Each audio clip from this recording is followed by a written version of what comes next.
So I'm Max for 112Y, and then today I'll be doing a dual robot explanation with a 112W over there.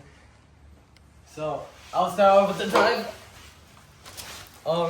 For this robot, I ran with the 3.25 or 450. I did gears on outside mainly because the funnels are reversed, so it's harder to fit the wheels all the way, and also just faster turning because why not?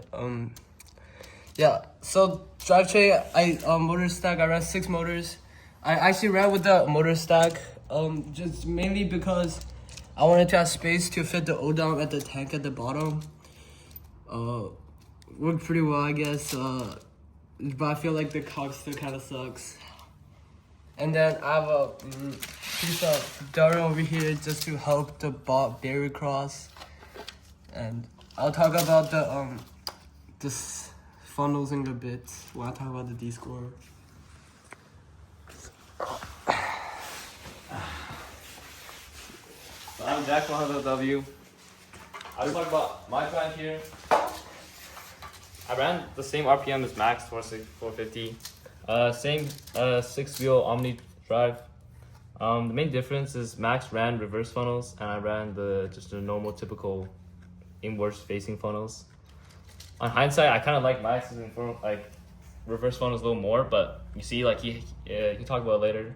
He was forced to kind of do some other changes because of them. I ran not like the motor stacking, but I ran just 6 motors on the bottom for cog, tank on the bottom, and also the Omnipod. It was better for cog, but a little worse for the programming because I didn't have horizontal Omni though. Okay, so let me talk about the intake now. So this is a typical S-bot. It is front to back. Yeah, so every single roller here is running at 600 RPM, except this, like the very bottom flex wheel rollers. It's mainly to help with intaking and also funneling a bit, so that way like the balls can go in faster. And then for funnels, we have these funnels over here. So what's unique about ours is that one side, both of me and 100W, so we both have these like zip tie and flex wheels. And then that just to give it a one-sided bias so that way it can intake better. Well, another thing we also noticed was that the reason why most people's funnels are bad is mainly because that the balls are hitting the side, and then so that way it's preventing the ball from going up further. And then when there's more than one ball side by side, they're pushing each other into the gear, so which is why it's bad. And then so as you because the way my robot's designed, I couldn't really go with a really wide disc roller here. But if you look at Jack's, you can see that he has like a huge roller, and then that just like there's no way for the ball to hit it at any point, like hit the sprocket at any point. Yeah, so it's really nice. Yeah, Jack's gonna show you now. Yeah, it's like that. And then another thing is that we had to make like a lot of changes to the intake because the way my funnels are. If you look at Jack's guys, he has the normal funnels, and then there's really no point in having a really wide intake if my funnels are like reversed, and then the ball just can't go in if it's like over here. So that's why we went with like a really thin intake, and then also we have really thin match order as well because we couldn't really find a good mounting point for it, and we had to I had to put a little extra support structure over here. Just to find a mounting point for it, and then yeah. And then one important thing why we went with like the split instead of the connected motors is mainly because we noticed that the split motors, like the split mid-goal scoring thing that drops down like that, is like not that efficient because in some bots, like the rollers are losing contact with it as it's going down. And then the thing with this is that as it's in here, it still has contact with the roller. Like you can see like if I spin my roller, it can hit the ball. And then the good thing about that is that it allows to control the ball better. So if I run the intake at full speed and it scores, it can push out all of the other blocks in the mid-go, which was really nice. And then for skills, it just allows to have better control of the ball for mid-go, so that way like it can put it better, I guess.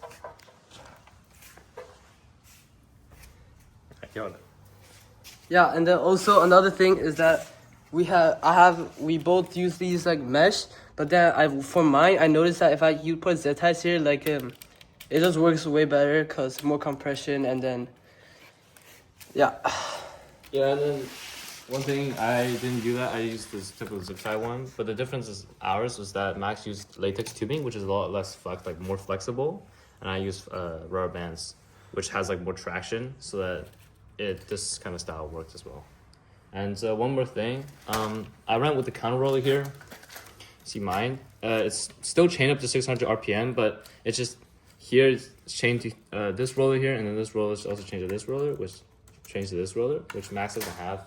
It's just two single chains that chains to this roller and then the top flex wheels. Just because for mine, I had some issues of it falling down to this the mid-goal scoring stage, and the counter roller just kind of gives it that extra push so that it pushes through this kind of drop down stage here, and then just goes down into this scoring stage here. Yeah. Also, another thing with mine, why Jack has like the flex wheels, like the rubber band one, and I have the flex wheel here, is because while like testing, I noticed that with the rubber band rollers, like it can't really score if I'm like at this angle, and then that's why I switched to like a flex wheel one. It's because that it doesn't have like the sprockets for the ball to hit and then get stuck on. So with this, like if the spin it with like fast enough, it can still like shoot in, and then which is why I ran with the flex wheel one instead of the rubber band. It's just mainly for that, and then yeah, basically yeah. And also for hood, like we have like this like special one. It's just rubber bands. It's coiled, so it gets tighter. And then what it does is like if another person wings this, and then it can bounce the ball back a little bit, like that. And then like we didn't really use it that much, but you want to show the score? It's just a really cool thing. Yeah, and for mine, the reason I ran rubber bands is because the compression was a little better, and it's really good when I tune it on my goal, but the fuels were at Worlds were like really cooked because we were brand new, and so also like the kind of tuning was messed up. Right now it's also kind of messed up. It's bent like crazy. But just for me, it's a little better with the compression and all that, and just allowed it to score a little farther. And then my coach shows. Yes, shit. Let's go get some balls.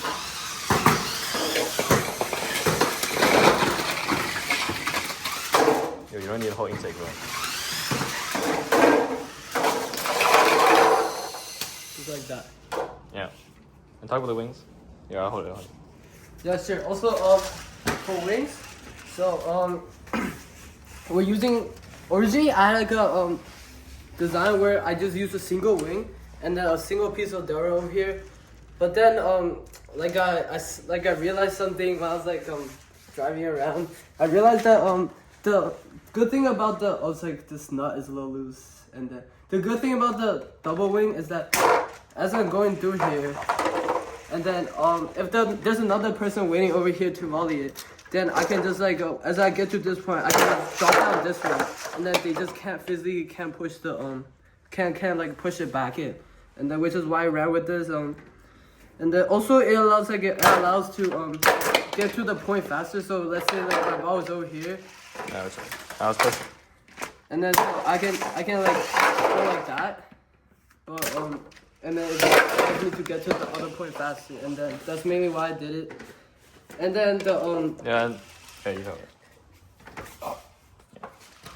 And you guys can see Max ran the double liner here, and with obviously the double wing. And the reason I kind of chose the single wing here was one, I didn't have enough practice with the double wing. I didn't run it. I finished my bot like I think a week before Worlds, so I don't have that much time. I practiced with it, so I just stuck with the single wing and then the single liner. And then one thing with both our wings, but you can see they're both at like a little bit of an angle. Just because we found that goal is just so cooked. Like, if it's a little angle, it's much harder for people when they're pushing to the side to push you up, because when the donut was flat up, sometimes you could get push it. You could push the enemy could push it up fully, kind of onto like that. Unless we just have a little bit of angle. It worked really well at Worlds. We never got pushed up into the goal. Another thing about my wing, because it's one single wing, I have an extendable wing. So when it pops up, when it starts like this and it pops out like that, that just gives me some more reach. So that, give me a second.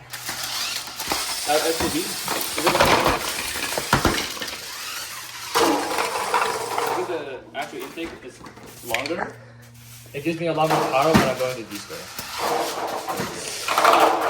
Yeah, see?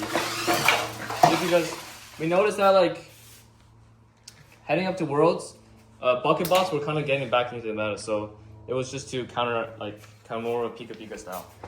Yeah, also, I forgot to talk about this, but then on my reverse funnels, it just allows to, like, when it's like this, it just allows to, like, slide past it without, like, getting stuck. And then also another thing is that if our ball is at an angle and then let's say this is like going in, it allows to go further into the goal because the way it is. But then if you look at Jack's over here, like his hits this, and then you can see like the difference, the points. Mine goes further in compared to his, and it also allows us like to just leave the goal better, like smoother. Yeah. That's all for the explanation video for today. Thank you for watching. See you override. I'll be 1010Y. Yeah, and I'll be 1010X, 1010S next year.